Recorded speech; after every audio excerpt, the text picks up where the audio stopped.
يرزقون শুধু তারা জীবিত না আমি আল্লাহর পক্ষ থেকে তারা রিজিক প্রাপ্ত ইবনে মাজাহ শরীফের হাদিস হযরত মিকদাম ইবনে মাদি কারাব থেকে বর্ণিত আনিল মিকদাম ইবনে মাদি কারাব রাদিয়াল্লাহু তাআলা আনহু قال قال رسول الله صلى الله عليه وسلم للشهيد عند الله 6 خصال يغفر له في أول دفعة ويرى مقعده من الجنة ويجار من عذاب القبر ويأمن من الفزع الأكبر ويوضع على رأسه تاج الوقار الياقوت منها خير من الدنيا وما فيها ويزوج 72 زوجة من الحور العين ويشفع في 70 من أقربائه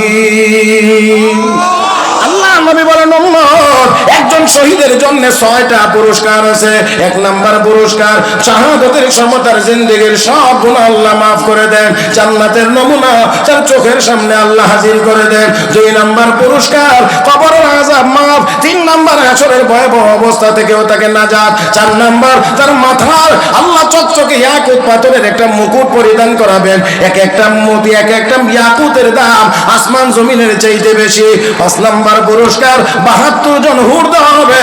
6 নাম্বার পুরস্কার একজন শহীদকে আমার আল্লাহ বলবেন শহীদ রে তুই একলা শুধু জান্নাতে যাবে কেন, তোর আত্মীয় স্বজনের মধ্য থেকে 70 জন জাহান্নামীকে সুপারিশ করে জান্নাতে নিয়ে যা। তুই একা যাবে না, তোর সৌজন্যে আরো 70 জন দিলাম যা। আর উনি যাবে কোথায়? জাহান্নামে। আমল খারাপ, কথা বলতে হবে, আমল খারাপ, নিয়ত খারাপ, নিয়ত খারাপ, নিয়ত খারাপ। মুহতারাম হাজিরিন, তাহলে গলা কাটায় শহীদ হওয়ার মতো এত বড় আমল করার পরেও শুধু নিয়ত বেজাল থাকার কারণে জাহান্নামে যেতে হবে। 2 নাম্বার রাজুলুন তাআল্লামাল ইলমা ওয়া আল্লামাহু ওয়া ক্বারাআল কুরআন। একজন ব্যক্তি, দ্বিতীয় ব্যক্তি আলেম ও কারি। আল্লাহ রাব্বুল আলামিন বলবেন বান্দা তোমাকে আমি এই নিয়ামত দিয়েছিলাম বলে হ্যাঁ আল্লাহ দিয়েছিলেন। নিয়ামত পাইয়া কি করেছো? আল্লাহ ইলম শিখছি, 1 ইলম শিখাইছি, 2 কোরআন তেলাওয়াত করেছি। কত? 3টা নেক আমল, একটা না কিন্তু। ইলম শিখছি এটার আলাদা মর্যাদা ফজিলত। ও মুসলমান 2 নাম্বার ইলম শিখাইছি এটার আলাদা ফজিলত। কোরআনের তেলাওয়াত করেছি এটার আলাদা ফজিলত। আল্লাহু আকবার। হযরত আকদাস হযরত মাওলানা শাইখুল হাদিস মুফতি জারওয়ালি খান রাহমাতুল্লাহি আলাইহি বহুত বড় আলেম, বহুত বড় বাহরু যাখার ছিলেন, আল্লামা ফাহামা ছিলেন। ওনার ইন্তেকালের আগে উনি ওনার স্বপ্নের কথা বলে গিয়েছেন। আমি একদিন স্বপ্নে দেখি আমার ইন্তেকাল হয়ে গেছে, আমার লাশ কবরে দাফন করা হয়েছে, আর দাফনের পরে আমাকে জীবিত করা হয়েছে। এমন সময় দেখি একজন সুন্দর সুদর্শন যুবকের মতো কে জানি এসে আমার ডান দিক দিয়ে মাথার কাছে দাঁড়াইছে, আর একজন কিছুক্ষণের মধ্যে এসে পায়ের দিক দিয়ে বাম দিক দিয়ে দাঁড়াইছে। এমন সময় আরো 2 জন কবরে প্রবেশ করতে চায়। তারা জিজ্ঞেস করে তোমরা কারা?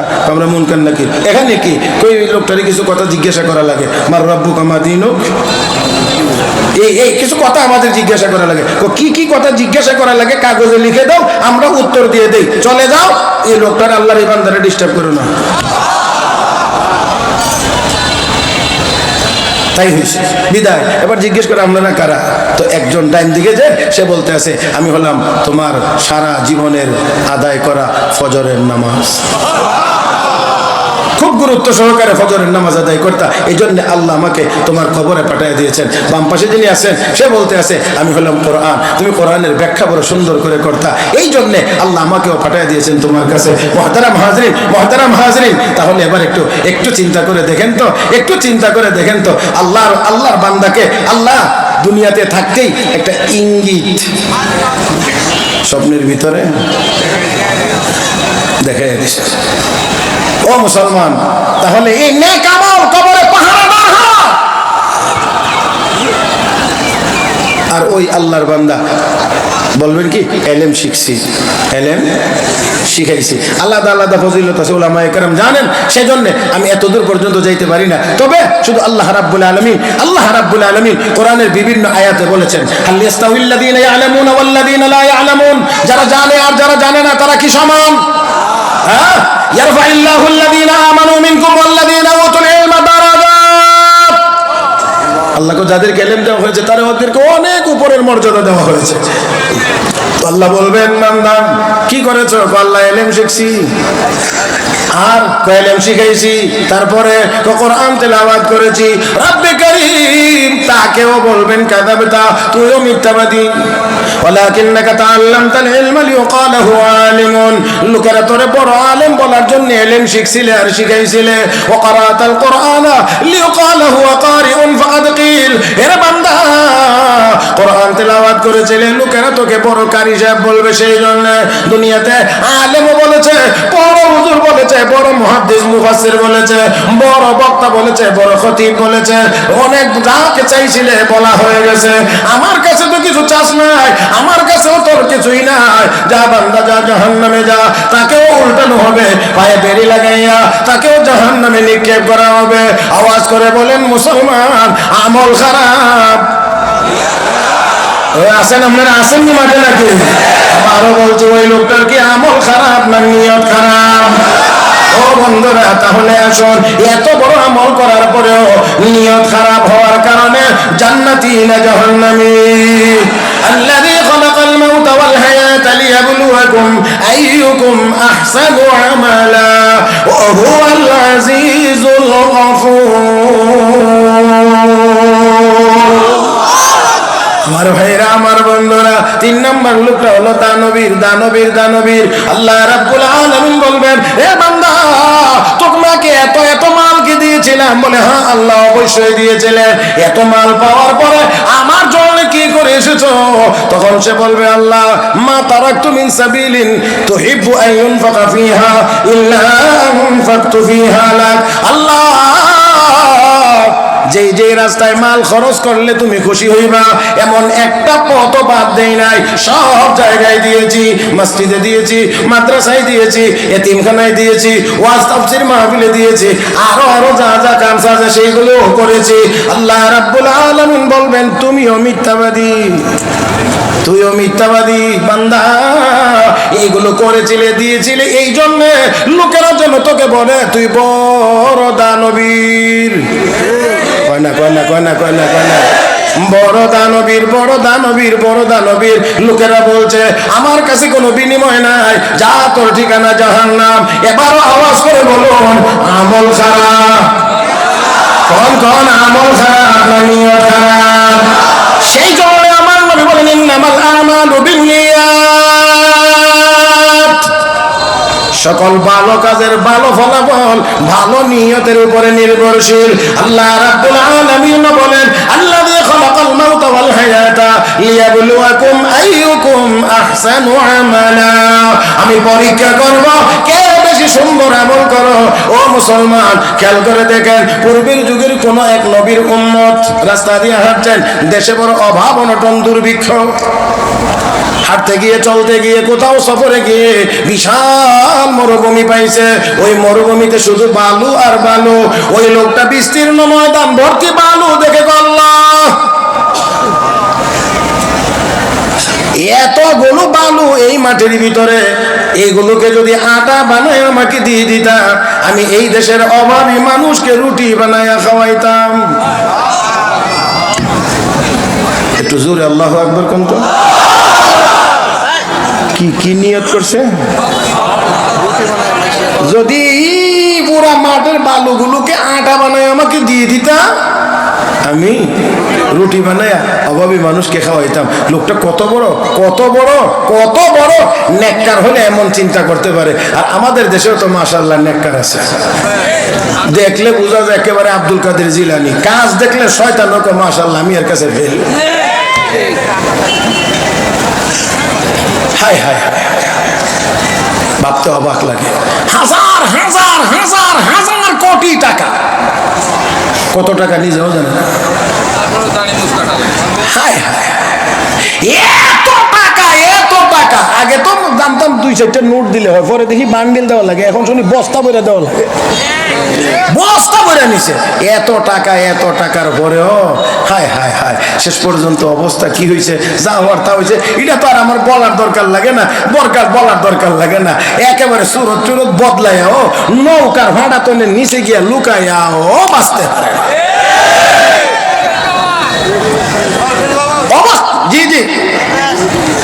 কোনো দিক যাওয়ার দরকার নাই, কাউকে উল্লেখ করার দরকার নেই, আমার ভাইয়েরা দরকার নাই। এটা এটা শুধু তাদের জন্যই না, সবার জন্যই শিক্ষার বিষয়। হ্যাঁ, তাদের জন্য না, শুধু সবার জন্য শিক্ষার বিষয়।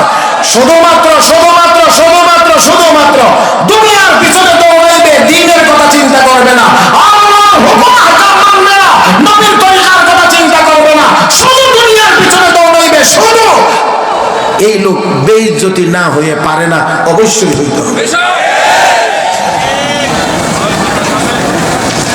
আমার ভাইয়েরা, এই জন্যে দিন যদি মানুষের কাছে থাকে তাহলে দুনিয়া যতটুকু আসবে আর পাবে এটা সম্মানের সাথে পাবে, আর দিন যদি না থাকে তাহলে দুনিয়া পাইলেও সম্মানের সাথে পাবে না, অপমানের সাথে পাবে। হ্যাঁ, আর আর আরো কিছু ব্যাপার আছে, সেগুলো হলো, এর মধ্যে অন্যতম ব্যাপার হলো সম্পদ জমাইতে পারবে, ভোগ করতে পারবে না। অনেকেই পারে না, অনেকেই পারে না, অনেক টাকার মালিক, অনেক টাকার মালিক, কিন্তু ডাক্তার সাহেব বলে দিচ্ছেন ওই বারডেম শরীফ থেকে যদি বাঁচতে চান, যদি বাঁচতে চান সকাল সন্ধ্যা রুটি খান।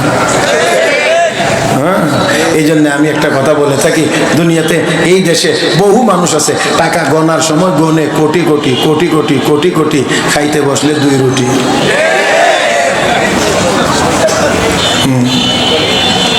আল্লাহ রাব্বুল আলামিন বলেন, ওয়ামান আ'রাদা আন যিকরি ফাইন্না লাহু মাঈশাতান দানকা ওয়া নাহশুরুহু ইয়াওমাল কিয়ামাতি আ'মা ক্বালা রাব্বি লিমা হাশারতানি আ'মা ওয়া ক্বাদ কুনতু বাসীরা ক্বালা কাযালিকা আতাতকা আয়াতুনা ফানাসিতাহা ওয়া কাযালিকাল ইয়াওমা তুনসা। আল্লাহ আমার জিকির থেকে, আমার ইবাদত থেকে গাফিল হয়ে যাবে, খান গুনাহে চলে যাবে, পীর দেখে চলে যাবে। রব্বে করিম কয় তোর জীবনটাকে আমি আল্লাহ সংকীর্ণ বানায় দেব। এই সংকীর্ণতার এক ব্যাখ্যা হলো যতই সম্পদ জোগাড় করিস না কেন ভোগ করতে পারবি না। তারপরে দুনিয়ার পিছনে দৌড়াইতেছি দৌড়াইতেছি দৌড়াইতেছি দৌড়াইতেছি দৌড়াইতেছি দৌড়াইতেছি, অন্ধের মতো চড়ছি, পাগলের মতো চড়ছি, অথচ দুনিয়া রেখে রেখে সবাই দুনিয়া থেকে বিদায় হয়ে যাচ্ছে, চোখের সামনে দুনিয়া ছেড়ে চলে যাচ্ছে। কেন দুনিয়ার সাথে করে নিয়ে যেতে পারে না? বাদশাহ জুলকারনাইন সারা পৃথিবী শাসন করেছেন যারা, তাদের মধ্যে একজন, 2 জন মুসলমানের মধ্যে তিনি একজন। মুহতারাম হাজিরিন, সেই বাদশাহ জুলকারনাইন ইন্তেকালের সময় বলছেন, ইন্তেকালের সময় বলছেন আমার মরার পরে কাফনের কাপড় যে পরাইবা আমার 2টা হাত খোলা রাখবা। বলে কেন? লোকেরা যেন দেখে শিক্ষা গ্রহণ করতে পারে যে বাদশাহ জুলকারনাইন সারা পৃথিবী শাসন করার পরে খালি হাতে কবরে যেতে আছে, খালি হাতে কবরে যাইতে আছে। সবাই তো দুনিয়া সুন্দর করতেছে, সবাই সুন্দর করতেছে, সবাই সুন্দর করতেছে, সবাই সুন্দর করতেছে, হইতে হইতে সব সুন্দর হবে। কিন্তু একদিন আল্লাহ যখন ইসরাফিল ফেরেশতাকে বলবেন, ইসরাফিল ফু দে, ফু দে, ইসরাফিল সিংহায় ফু দেওয়া মাত্রই সব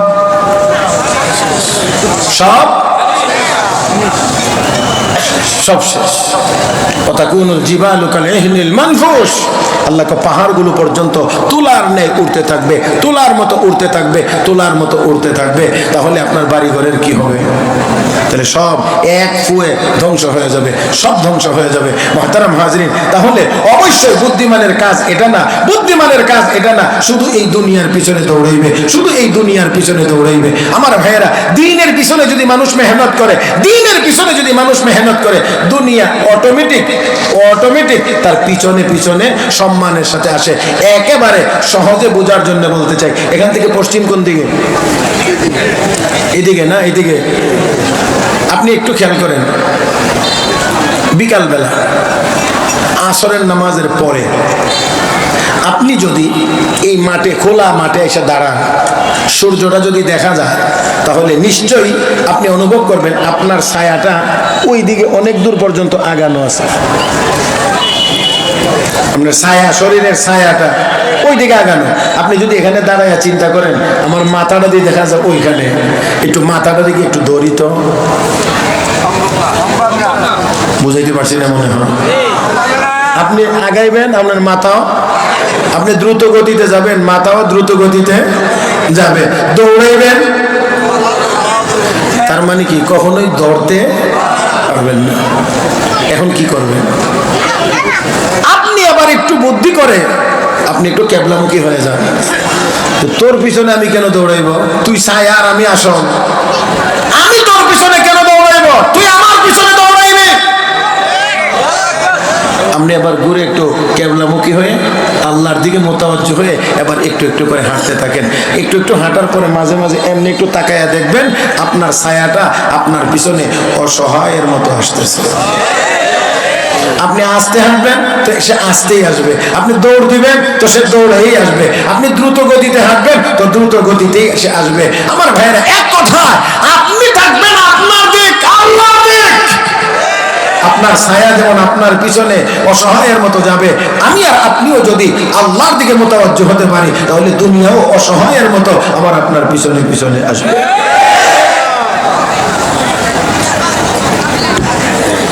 আমাকে কি একেবারে আনলিমিটেড লাগাই দিচ্ছেন নি? এখন কোনো ভাবসাব তো বুঝি না আপনারা। হ্যাঁ, 11:15 হয়ে গেছে, 11:15। আর আর আর আর আর না, আমি কথা শেষ করতে চাই। মুহতারাম হাজিরিন, আসুন বলছেন কথা বল ভাই বিষয় বুঝে আপনার সাথে। জি, এটা আমি জানি আগের থেকেই। এই কথা আমার শোনা লাভ নাই, এটা আমি জানি। মুহতারাম হাজিরিন, আমি বলছি যে আমরা যদি আল্লাহমুখী হতে পারি, আল্লাহমুখী, তাহলে দুনিয়া আমাদের পিছনে আসবে অসহায়ের মতো, আমরা থাকবো সম্মানী, দুনিয়া হবে কম দামি। আর আজকে দুনিয়ার পিছনে দৌড়ানোর কারণে এখন দুনিয়া হয়েছে দামি, মানুষ হয়েছে কম দামি। একটা কথা আপনাদেরকে শোনাইতে চাই। হযরত আবুল হাসান খিরকানী রাহমাতুল্লাহি আলাইহি, জগৎ বিখ্যাত আল্লাহর ওলি, বিশাল বড় আল্লাহর ওলি। সেই আবুল হাসান খিরকানী রাহমাতুল্লাহি আলাইহি জঙ্গলে গেছেন লাকড়ি কাটার জন্য। লাকড়ি আর লাকড়ির বোঝাটা নিয়ে আসবার মতো না, বোঝা হয়ে গেছে বড়। এখন তিনি কি করবেন চিন্তা করতেছেন, কি করা যায়, কি করা যায়। এক পর্যায়ে তিনি জঙ্গলের দিকে ফিরে তাকাইলেন, তাকায়া শুধু বলছেন, এ বাঘ এদিকে আয়, আমার লাকড়ির বোঝাটা বাড়িতে পৌঁছায় দিতে হবে। সুবহানাল্লাহ, কোন না একটু বলেন। আপনারা দিয়ে একেবারে কেমন হয়ে গেছেন? আর একটু জোরে বলেন। কারে বলে? কারে? বাঘ রে বলে, বাঘ এদিকে আয়, লাকড়ির বোঝাটা বাড়িতে পৌঁছায় দিতে হবে। যেই মাত্র তিনি বলেছেন, হৃষ্টপুষ্ট মোটা তাজা বাঘ ওনার সামনে এসে হাজির। মুহতারাম হাজিরিন, লাকড়ির বোঝা উঠাইলেন, নিজেও উঠলেন। এবার বলতেছেন, চল। চলে না। চল। চলে না। চল। চলে না। বুঝতে পেরেছি জঙ্গলি জানোয়ার, ব্যাত না লাগাইলে চলবে না। এবার সাপ এদিকে, হুকুম দেওয়া মাত্র হাজির। গলাটায় চিপা দিয়া ধরছে, এই সাপ নামের চাবুক দিয়ে বাঘ নামের বাহন রে পিটাইয়া আল্লাহর বান্দা লাকড়ির বোঝা সহ উনি ওনার বাড়িতে হাজির হয়ে গেছে। ও মুসলমান, তাই আসুন আমরা যদি আমাদের আমলকে সুন্দর করতে পারি তাহলে আল্লাহর পক্ষ থেকেও আমাদের সাথে সুন্দর ব্যবহার হবে। আমরা যদি আল্লাহর গোলামি সুন্দরভাবে করতে পারি, সমস্ত লোক আমাদের কথা শুনবে। আর একটু আস্তে বলেন। আমিরুল মুমিনিন হযরত ওমর ফারুক রাদিয়াল্লাহু তাআলা আনহুর খেলাফতের সময় পাহাড়ের গুহা থেকে আগুন বেরিয়ে আসতেছে। হযরত ওমরের কাছে এসে বলা হয়েছে, আমিরুল মুমিনিন, আগুন বেরিয়ে আসতেছে, কি করা যায়? বেয়াদবটা এদিকে আসে কেন? হে তামিম, হযরত তামিমে দারি রাদিয়াল্লাহু তাআলা আনহু সামনেই ছিলেন, যা তো এই আগুনটাকে গুহার ভিতরে ঢুকাইয়া দিয়ে আসো। আর একটু আস্তে কোন। হযরত তামিমে দারি গেলেন, গিয়ে আগুনের সামনে দাঁড়াইলেন, রুমালটা দিয়ে এইভাবে আগুনকে লক্ষ্য করে বলেন, ইয়া নারু মাকানাক, ইয়া নারু মাকানাক।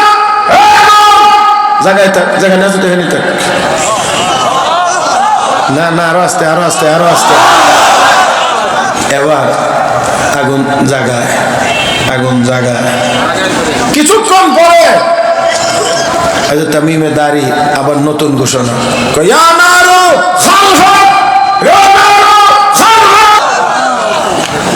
আপনারা গরু ছাগলকে লাঠি দিয়া যেমন হাঁকাইয়া বাড়িতে নেন, হযরত তামিমে দাঁড়ি বলেন আমি এমন ভাবেই আগুনকে গুহার ভিতরে ঢুকাইয়া দিয়েছি। ও মুসলমান, তাকাইয়া দেখেন নাই আমেরিকার অবস্থা কি? হ্যাঁ হ্যাঁ হ্যাঁ হ্যাঁ, যে যে যে যে যে আমাদের দেশে কলা পাতার যে দশা, তারও একই দশা। কথা বুঝেন নাই মনে হয়? আমার ভাইরা ইরাকের জমিনে, ইরাকের জমিনে আগুন কম জ্বালানো হয়, আফগানিস্তানে এই মার্কিনীরা আগুন কম জ্বালায় নাই। তাদের মদতপুষ্ট কুকুর বেঞ্জামিন নেতানিয়াহু ফিলিস্তিনের মুসলমানদের বাড়ি করে কম আগুন ধরে না। আমার আল্লাহ কর, এই জন্য আমি কুদরতি আগুন দুই প্রদেশে লাগাইয়া দিলাম। এখন বিমান, শত শত বিমান দিয়া পানি দিয়াও আগুন নিবাইতে পারে না, পারে না, পারে না, পারে না, পারবেও।